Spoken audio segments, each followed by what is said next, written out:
As you're all aware, the Council of State just concluded its meeting with all the former heads of state in attendance, physically or virtually. The last count, I think quite most of them were the physically attending ones, the former head of state, General Buhari, and Goodluck Jonathan were there physically, and the rest were there virtually via Zoom. So in essence, in principle, all of them were in attendance, and that's a very eloquent testimony to the kind of support that they are giving to our current president, President Bola Ahmed Tinubu. A lot of issues were exhaustively discussed at the meeting. And of course, you know that apart from the former heads of state, the constitutional composition of the Council of State includes all governors, security advisor, attorney general, and the rest. So the governors were all in attendance as well. And some of us ministers were invited to make presentations on our roadmap on what we've been able to achieve, the prospects and the challenges in our various ministries. And so myself, the Solid Minerals, coordinating minister of the economy, as the finance minister, Mr. Wale Edu, was also there to make presentation. The minister of budget was also there, made his presentation. The minister of works also made presentation. The minister of trade and investment, Dr. Doris, was also there. The minister of agriculture also was invited. So these 7 of us ministers made individual presentations to the Council of State meeting. And our presentations were well received from the feedback that we got immediately after individual presentations. And of course, at the end of it, matters of state were discussed in a robust manner and frank manner. And the National Security Advisor also was on hand to present the security situation of the country, and he did inform the Council of State, about the pre, during, and post events of the last protest, which I do not call a protest. I call a movement to effect a change of regime by force, which was also resisted. And so, the council thanked Nigerians at large for resisting any unconstitutional move to change government. If anybody is not satisfied with the government, any current administration, there's always an election coming. So you wait for election and cast your vote the way you deem fit. So the NSA briefed the council on the security situation and allayed fears all around that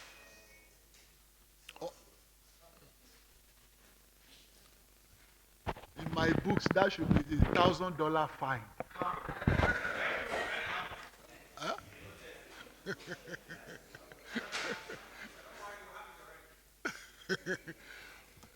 So after the NSA's briefing, generally he allayed everybody's fears and spoke on the tightness of the security around the country, and also reassured all and sundry that nobody will be allowed to truncate our hard-earned democracy. Any change of government has to be through the ballots and not through the barrel of the gun or through insurrection or through any other unconstitutional means. Only through the ballot box can any government be changed. And he reassured on the security readiness of all security agencies in the country, to secure our territorial integrity and to protect Nigeria's democracy. Now, the details of the presentation that the ministers did, will be too long for you, but succinctly put, is just to let the Council of State know the progress being made in each sector of the economy. And the emphasis, of course, by the Renewed Hope agenda is on economic diversification. And that's why I was there. That's why Greek was there. That's why all the other ministers, that constitute, or the ministries that constitute the plank of the Renewed Hope agenda's economic diversification and transformation. The chairman of the Governors Forum, the governor of Kwara State, who is here with us, will give you a brief on other outcomes of the Council of State meeting. Thank you. Had a very robust meeting. The high note of the meeting was the unanimous passage of a vote of confidence on President Bola Ahmed Tinubu GCFR, Commander-in-Chief of the Nigerian Armed Forces. Members, especially those of the Nigerian Governors Forum, were satisfied with the presentation by the members of the Federal Executive Council. And after that meeting, there was an executive session between members of the Nigerian Governors Forum and Mr. President. And frank and fruitful discussions were held between both parties. And I'm glad to say we're on the right track. And in the same vein, members of the NGF also, like the members of the Council of State, passed a vote of confidence on Mr. President. We also wish him well and prayed for God's guidance for him. Thank you very much.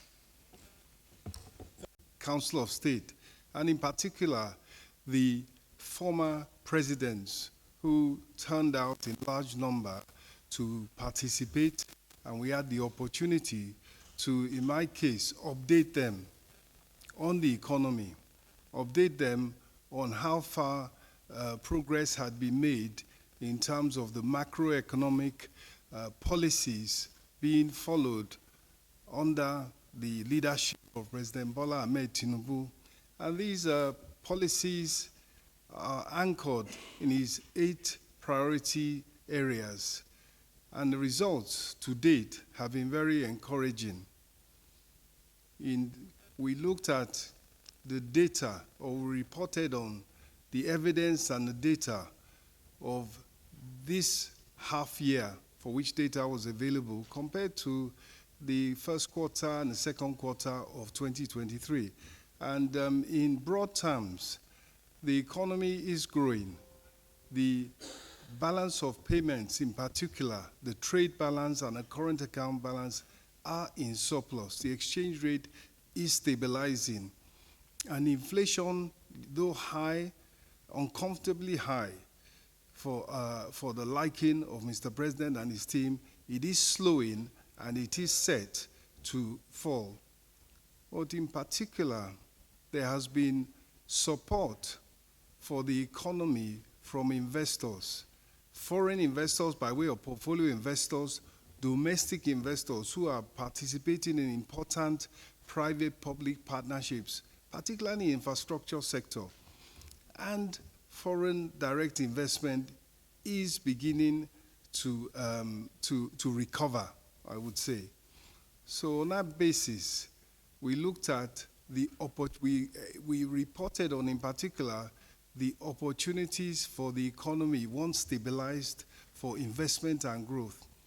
And identified for the meeting was the fact that we have exports, goods exports, non-oil exports at $55 billion last year, with tremendous room to grow.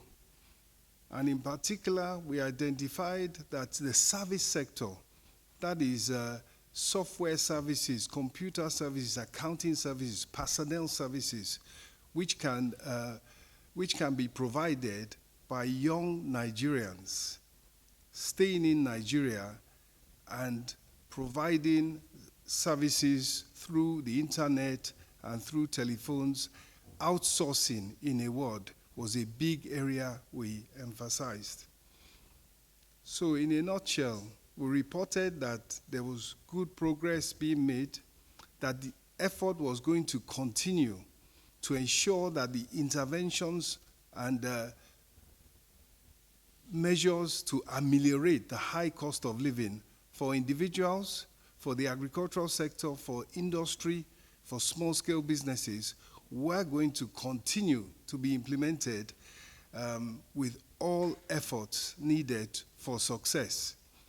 And on that basis, we reported an optimistic outlook for the Nigerian economy and the Nigerian society in general as a result of prospects for economic growth and economic progress. Thank you.